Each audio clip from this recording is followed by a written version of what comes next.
Hello everybody, welcome back to another video. In today's episode, we are going to be talking about Acts chapter 2 verse 46 / Acts chapter 5 verse 42. I'm just sort of bridging them together because they really say the same thing, that the disciples, they were going from house to house and so on. And it's that house to house thing that I want to talk about because, maybe you're familiar with the Jehovah's Witnesses or some other organizations that really emphasize that door-to-door preaching as like God sends you to do that, and that frankly, if you don't join them in doing that, then it's like you're not preaching the gospel.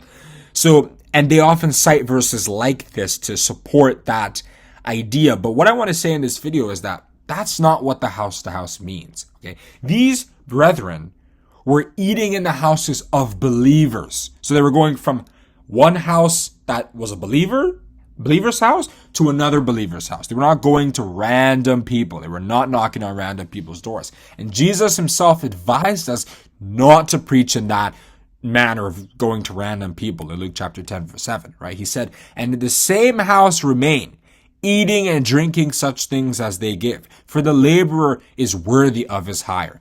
Go not from house to house."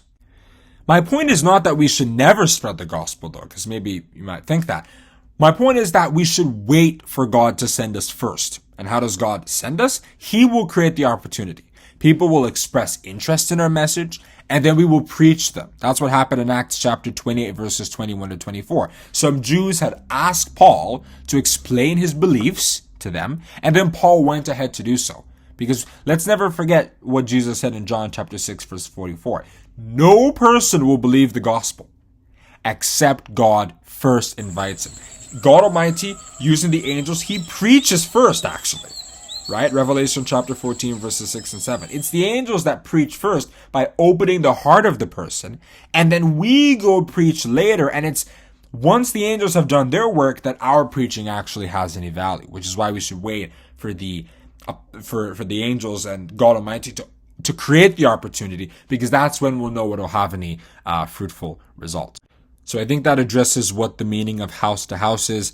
If you enjoyed this video, like I always say, don't forget to like and subscribe. Have a great day, and I'll see you in the next one.